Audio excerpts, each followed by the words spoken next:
If you haven't already, subscribe to us here at Chat Sports. We're trying to get to 250,000 subscribers. We're not that far away. We're inching further every single day. So if you haven't already, join us for daily videos here at Chat Sports by subscribing for free. First up, a super chat from Andrew Gonzalez. Thank you, Andrew. Which rookie quarterback will have the best chance of taking over the team? Ian Book, Kyle Trask, the quarterback for Stanford, you mean Davis Mills, or Kellen Mond? I believe that the first guy to have the best chance early on is going to be Davis Mills, because I don't think Deshaun Watson will be a long-term piece for the Houston Texans. Tyrod Taylor is not. They spent the first pick of the new regime on Davis Mills. They will probably be drafting earlier. So because of that, I think you see Davis Mills get a chance to play this year. In terms of long-term success, I think Kellen Mond might have the best upside, but he's also pretty far away, I think, from making it work out. From Rashard Lee, if the Cowboys beat the Bucs in week 1, could they start 4-0? Well, yeah, absolutely. I mean, right. The only way you can start the year 4-0 is by starting the year 1-0. So, first 2 games, Bucs, Chargers, pretty tricky, but I think they have a good chance of making a run there. From your boy Felix, Julio traded to the Patriots. What do you think? 2 4s and Harry. Now, do you mean a second, a fourth, and N'Keal Harry, or 2 fourth-round picks? N'Keal? I'm going to answer it as a second, a fourth, and N'Keal Harry because that's a better value. I think that the Falcons would want a first-round pick for Julio Jones, and frankly, I think N'Keal Harry doesn't have much trade value. From King Tuttt, what is your hottest NFL take? I like this one. My hottest one is that, and people get mad at me on Twitter for this, you should literally never punt. Like, don't ever do it. Even unless you get into an extreme 4th and 20, you should not be punting. And you should have the mindset of we're not going to punt. If it's 4th and 5, let's go for it. Because you know what? You can probably pick up 5 yards half the time, and that makes it worthwhile. So I say never punt and always go for 2. I just get absolutely reckless. All right? Yes, you're right, Jeremy. Analytics, that's what the numbers say. If your team is good, go do that. Because I assume I will end up having a good team at that point. So that's probably one of my hottest football takes there.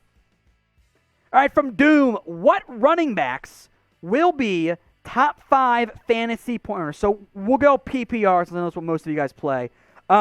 In no particular order, I am a fan of, I think Christian McCaffrey ends up getting healthy this year, so I think I'll start with him. Derrick Henry, obviously, right? Dalvin Cook. I want to say Saquon if he's healthy in PPR. And then give me Alvin Kamara, with apologies to guys like Aaron Jones and Zeke Elliott and like a Jonathan Taylor and Nick Chubb. I like him a lot too. From Kerry Garza, could Cornell Powell be the Chiefs' number 2 receiver long term? Yeah, this is 2 straight mailbags with a Cornell Powell question. Crazy. One of them from Harrison Graham Burner, 69. That will never get old. I can't believe it's a real account. Maybe. I think that the Chiefs are going to give Mecole Hardman first crack. I view Powell as more of a wide receiver 3, wide receiver 4, although in Kansas City with Travis Kelce, that would kind of be the role. So I know the Cornell Powell hype train is out there. He, again, was not the best receiver on his own team at Clemson at any point, was always the number 2 at best. I'd say dial it down at least a little bit. Now, I think Cornell Powell's the valid answer for this question. The top NFL draft steal. Get your votes in for me in the comment section. This question, by the way, is the pinned comment on today's video. So if you get the ad break here on YouTube, scroll on down and get your votes in. A super chat from Christopher Vigil. Should the Niners start Lance or trade for Aaron Rodgers? You have committed 3 first-round picks to Trey Lance. Unless you're somehow moving Trey Lance as the only piece of the trade, you have to start Trey Lance. You have committed to him long term. You've invested a ton in him. You don't have the assets beyond him now. Lance has to be the guy for San Francisco. From Izzy World, keep, trade, cut, and you guys can vote here too. Aaron Rodgers, Russell Wilson, Deshaun Watson. So I am going to factor in the off-the-field stuff. So because of that, I trust Deshaun Watson the least. So he's cut. I'm out. I'm moving on. I'm going to keep Aaron Rodgers because I think that I can make him happy on my organization, and he's better than Russell Wilson right now. But that was a toss-up for me. So I guess I'm trading Russ, but, I mean, all three are great. That's an awesome question there, Izzy World. Rashard Lee, are the Cowboys done at corner or safety?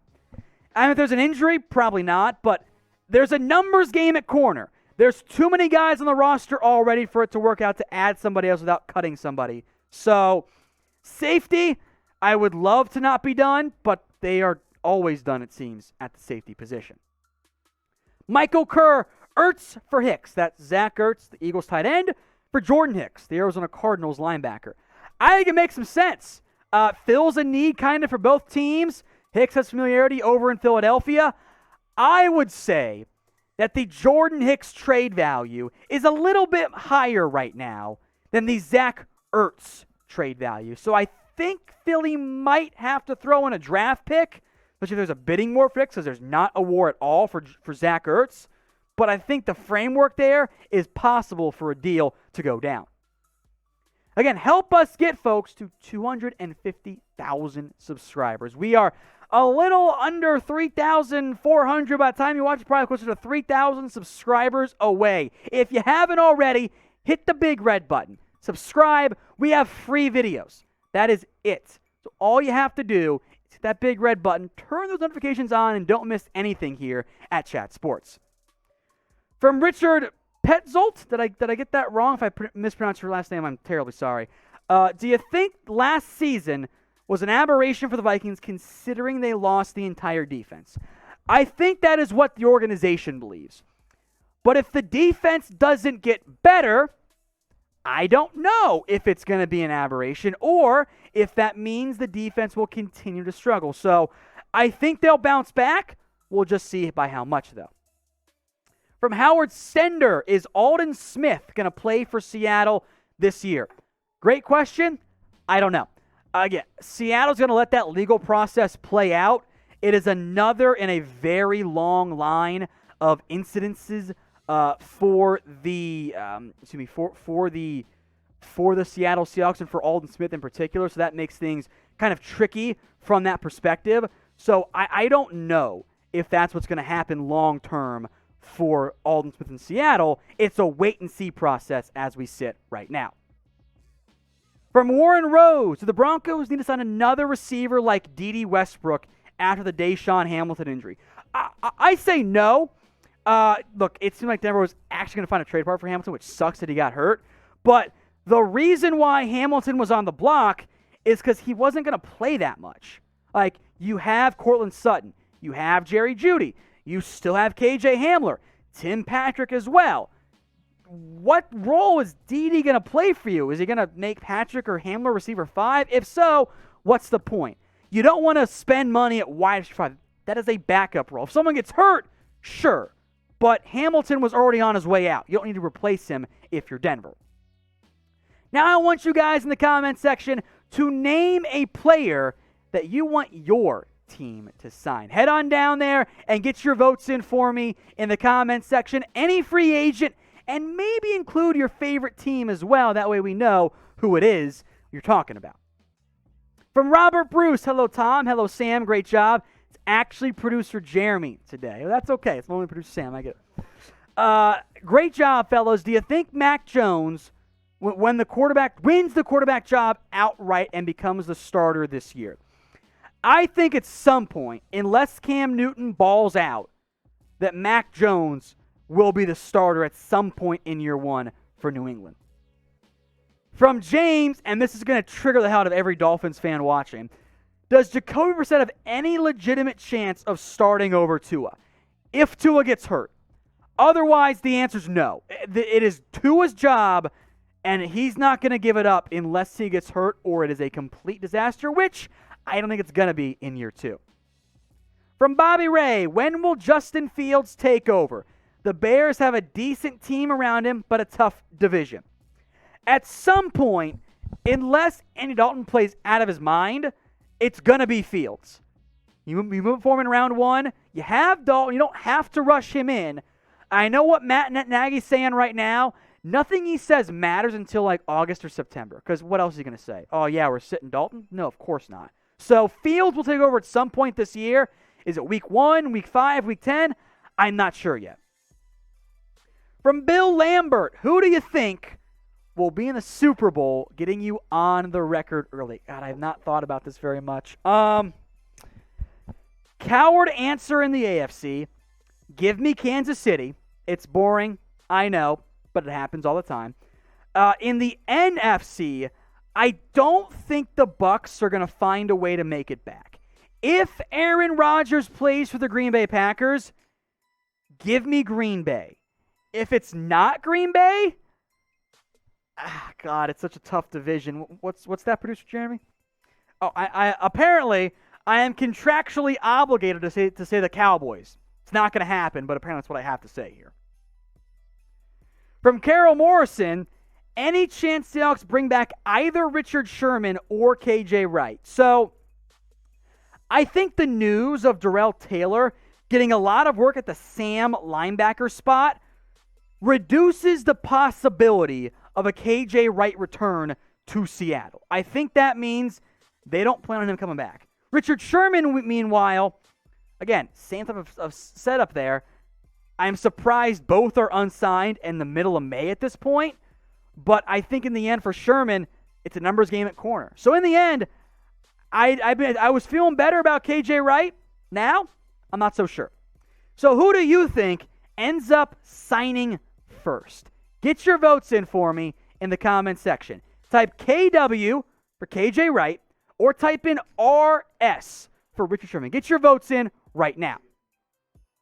From Tyson Samuels, who should the Carolina Panthers go sign right now? Good question. I'm looking at what they have on their roster. I think they're in okay shape for the most part on receiver. There aren't many good tight ends out there. I would look at safety. You're not going to bring back Trey Boston probably, but how about Malik Hooker? Maybe you make him a free safety for a year. Do you want some more defensive line help? Maybe someone in that area. That could make some sense. For Mob GG, keep Trader Cut, PPR, Gibson, Carsons, and Dobbins. Ooh, good question. I'm gonna keep J.K. Dobbins. I think he's having a breakout year this season. I'm gonna trade Gibson. I think he has the most value for me in a trade. And I guess I'm cutting Chris Carson because I don't think he's going to catch as many passes this year. That's another tough one there, Mob. 3, I think, starting caliber backs for you in fantasy football. I assume, of course, this is definitely fantasy football. A super chat now from Andrew Gonzalez. Do you think Seattle should sign a cornerback like Nelson? First off, Andrew, make sure you subscribe to our Seahawks channel right there, bottom of your screen, youtube.com/SeahawksTV.